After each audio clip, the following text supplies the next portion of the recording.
If you want to help out and support the channel, there are a few things you can do. Go check out Flipside Gaming and use the promo code VOIDMAGE in all caps. This will get you 10% off all orders $10 or more. And if you go shopping on tcgplayer.com, go use my affiliate link in the description below. That way all purchases you make will go towards helping the channel. And lastly, go check out my Patreon. It's a more direct way that you can help the channel while also getting some more interaction. I appreciate all of your support. If you haven't already, subscribe and hit the notification bell so you don't miss any videos. Hello everyone, we have some more spoilers for Theros Beyond Death. Nothing super special, but we do get a bit more information as to what we can expect, certain archetypes and themes. Graspins Giant is 6 mana and white, 5/7 vigilance. When it becomes blocked by a creature, exile that creature until he leaves the battlefield. If the creature blocks it at all, it's immediately exiled before it can deal any damage, so that's pretty sweet. Don't really see how that's going to be super useful in Commander though. Victory's Envoy, 5 mana creature, human cleric, a 3/3. At the beginning of your upkeep, you put a +1/+1 counter on each other creature you control, and nothing super interesting here. We have cards like Archangel of Thune that can give us +1/+1 counters at a much crazier rate. Serpent of Yawning Depths is a pretty interesting card. We saw this before in the previous Theros block. Krakens, Leviathans, Octopuses, and Serpents you control can't be blocked except by Krakens, Leviathans, Octopuses, and Serpents. It's a 6/6 enchantment creature, so you do have some synergy there. Really interesting to see if we get a legendary creature that adds on to that theme. Sphinx Mindbreaker, 7 mana 6/6 Sphinx.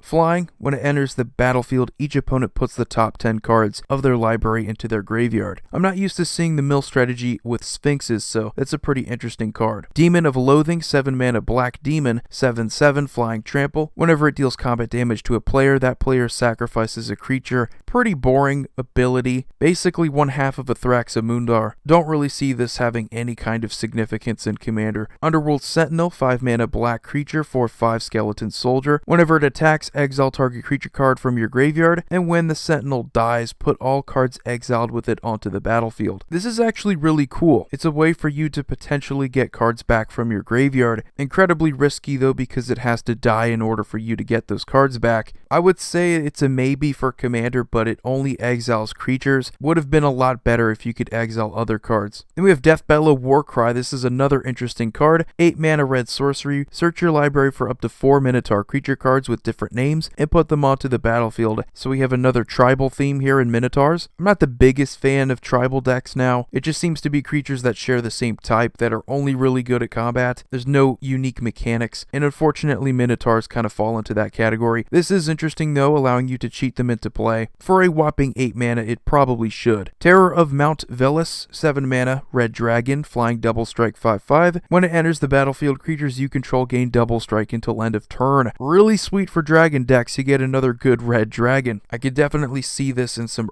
dragon decks. On an ETB, you're giving all of your dragons double strike. Yeah, that's pretty powerful. Iron Scale Hydra, expect to see more of these Hydras. 5 mana in green, 5/5. If a creature would deal combat damage to it, prevent that damage and put a +1/+1 counter on it. No keywords like trample or anything like that, so it's pretty lackluster in my opinion. I wouldn't expect to see it in Commander. Tree Shaker Chimera, 7 mana green, 8/5 Chimera. All creatures able to block it do so, and when it dies you draw 3 cards. I assume that's 1 for each head. Nothing super special here. It's a 7 mana creature, and while it's a good death trigger, I don't think it's worth getting to the 7 mana. It's an 8/5 creature with no evasion, so I don't see a whole bunch of value here in green that you can't find elsewhere. But anyway guys, that's going to do it for this video. Let me know what you think of these spoilers so far. I would definitely like to see more cards like the Serpent of Yawning Depths or Deathbellow War Cry. More support for those tribes I think is needed. You want people to get interested in building those decks. You all have a wonderful day. Void here signing off. See you next video. Just wanted to say thanks to the patrons who are supporting me on patreon.com. Go check it out. There are different tiers with their own rewards. One of them is having your name in the credits of my videos. I know it's not much, but it's something that I can do to show my appreciation. Thanks again and have a good day.